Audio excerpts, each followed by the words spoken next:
Tito and I honestly have no beef with each other whatsoever. I don't. You know me. I'd tell you if I did. I'm cool with Tito. We'll see what happens. We'll see what happens. I don't know. It lies in Dana's hands. You know, me and Dana had our differences. We're two alpha males, and when we have our ideas of what we think is right, we stick like that. We're very bold, and that's the way we think. Sometimes I shouldn't think that way. Maybe I should handle things a little different. I'm human. I learn from our mistakes, and I've learned. I've changed my whole attitude on life in general. You know, I'm no longer that way. I no longer got, excuse my language, shit to talk. I believe in everything that Dana has done for me is for a good reason. And like I said, I remember, wow, it's been 13 years now. When he came to my apartment, he says, "Let me manage you. I'm going to be great for you." And I believed in him. And I lost a lot of focus because there were people always in my ear telling me what was right. And I believed in that, and I should believe in Dana. And he got the better of me. He said some things that hurt me. And I mean... Well, he didn't say anything that hurt me at all. Listen, let's not turn this into a fucking intervention here. It's like an episode of Oprah or something. Listen, to put this in simple terms, we were in this sport when this thing was the Wild Wild West. You know, the UFC was not the top organization in the world. There were a lot of organizations around, and a lot of other ones coming up. There were a group of guys that were incredibly loyal to this company, to me, and everything else. But you can't. It's just like I said about the Hall of Fame thing. Tito absolutely deserves to be in the Hall of Fame. The battle between me, Tito Ortiz, Chuck Liddell, and all the things that went down were part of the history of this company and part of the sport. It's some of the. It was some of the drama and some of the excitement that helped us get where we are today. You can't, you know, as mad as we get at each other and all the things that happen, you can't deny it. It's the absolute truth. And, you know, we'll see what happens. Time heals all wounds, so we'll see what happens. And through my whole career, I've never tried to hurt the UFC ever. I just fought for what Dana taught me to fight for. And maybe I lost a little focus by doing that, but I've always been about the sport of growing. And I've done every interview, any press that has ever done interviews with me. I have been here for the UFC. I've been here for the sport to press it on. To show that us fighters, we put our lives on the line when we fight each and every time, to excite the fans, to buy the pay-per-view, to buy the front row seats. And I think I've done my job of doing that. And when Dana did an interview a while back and saying I was one of the fighters who tried to hurt the UFC the most, that hurt me. I've never had an idea of doing that. So Dana, if you're glad I tried to hurt the UFC, I apologize. I never want to do that. And it is what it is, right? I put my heart and soul. I've gone through surgeries that no other fighters came back and done. People got retired because of surgeries that they didn't want to do. And I showed heart and determination because I wanted to step up and fight for the UFC and make it acceptable for social media. And I think I've done it.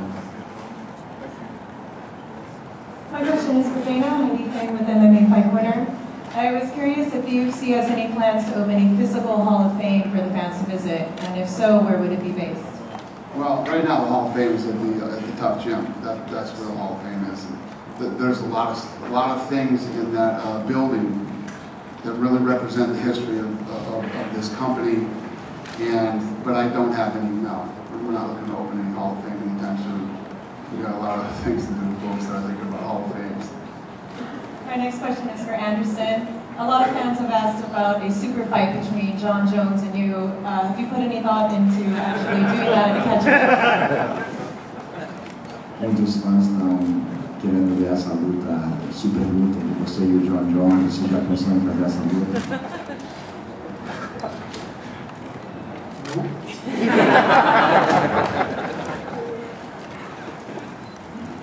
This is for Chad Mendez.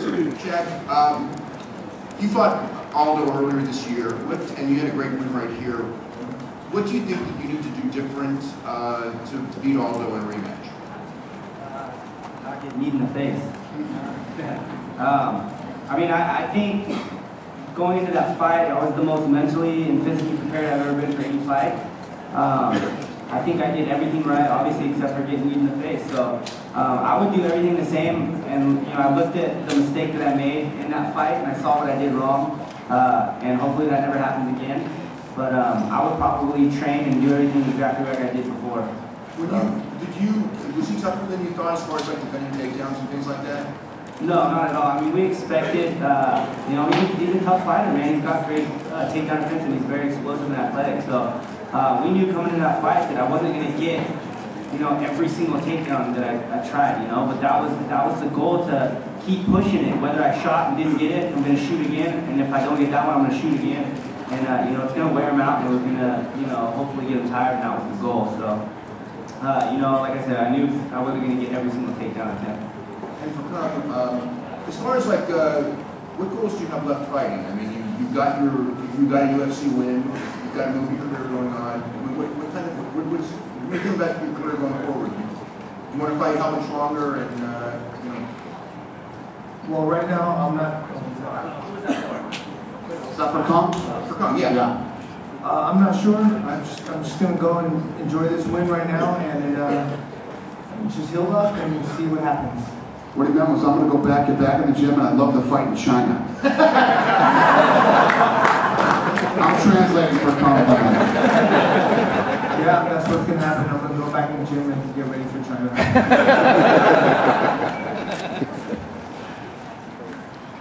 Any more questions for Kong? Go ahead. Question for Mike Easton. Mike, congrats on the win tonight. 3-0 in the UFC. What was it like for you to be a part of the main card of a great card like this? Huge card, and now you're 3-0. How are you feeling being undefeated in the UFC? It was unbelievable. It's a blessing, and I love fighting in the UFC. It's the best feeling in the world, and the whole world got to watch me tonight. And we put on a good show. All the fights were awesome, and sometimes I forget that I'm a UFC fan, man. I started out watching the UFC, so it was awesome. It was good to be a part of history. Silva, aquí, para Fox Deportes. Él va a traducir en portugués. Bueno, ya que invitaste al señor Sonnen a una barbacoa a tu casa Curitiba, pues ya que invitaste, ¿podemos ir todos nosotros? I don't do Spanish. Entendeu? Ele falou que convidou o Sonnen para fazer um churrasco e ele quer saber se pode ir todo mundo. Traduz aí em inglês.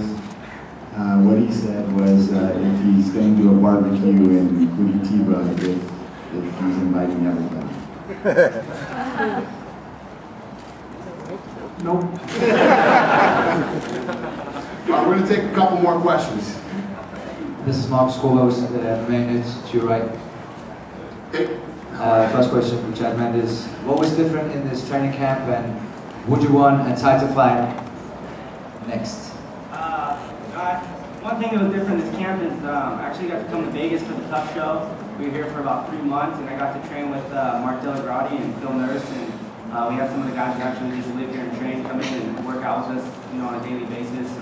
We got to go to Sergio Pene's, learn some new jiu-jitsu and stuff. So it was good for me to kind of get out of the norm, and we kind of just get used to doing the same things. Team Alphabet, training with the same people, and everyone kind of figures each other out. So sometimes it's hard to practice new stuff on people in there. So it was good to get over here and work out with some new people and learn some new things, and I think it showed tonight. And for Dana and Anderson, what do you want next? And Dana, what would you have on the horizon for Anderson?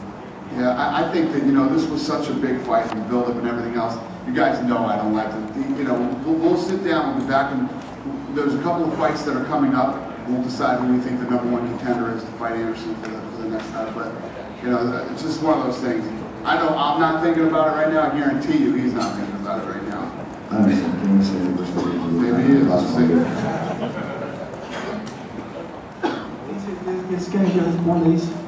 Are you sure you want to hear my answer?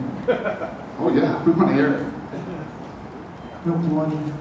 My clone. Mike, oh yeah, that's right, I forgot about that. The one opponent I can't get.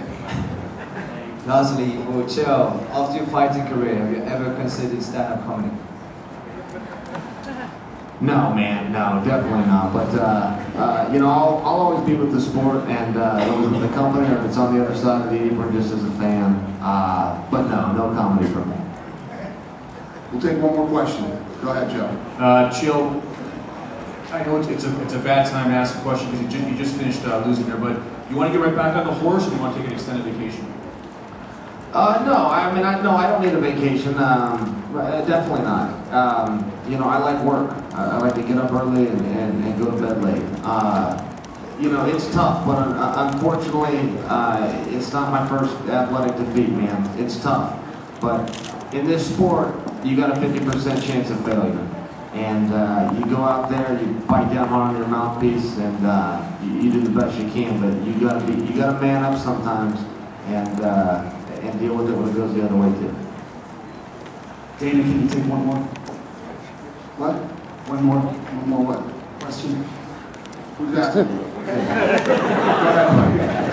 What do you got? A quick question for Anderson Silva. Anderson, 10th straight title defense. Can you still get motivated for a fight in the middleweight division? 10 defesas de cinturão consecutivo. Você ainda tem motivação para se preparar para uma próxima defesa? Tem muita motivação. O fato de estar aqui, podendo fazer o que eu gosto, poder ter. Acho que todo mundo teve o privilégio de ver o que foi a pesagem. A gente nunca teve isso na história do UFC. E a minha maior motivação é poder estar aqui do lado de todos esses caras que fazem história. O Tito, que antes de eu pensar em lutar, o Tito já estava aqui fazendo história, e outros atletas que fizeram e fazem história dentro do UFC. Então essa é a minha maior motivação, poder fazer o que eu gosto, fazer o que eu amo, e poder dar alegria para as pessoas que assistem o UFC. Yes, I still have the motivation. What motivates me is to be involved with the sport and to kind of be like involved with that weigh-in that was just there, that broke all the records of how many people, and to be amongst the top athletes that are out here.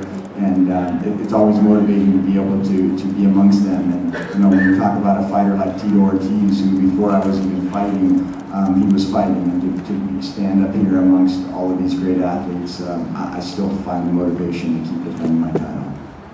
So before I wrap this thing up, I want to say something sincerely from the bottom of my heart. I want to thank all the media who participated in everything this week, and you guys were fantastic. The media that came in from all over the world, and you know, for the first time, a lot of the real mainstream media really got behind this fight, and we appreciate you very much, and we thank you from the bottom of our heart for all your hard work this week. Have a great night, everybody. Thank you.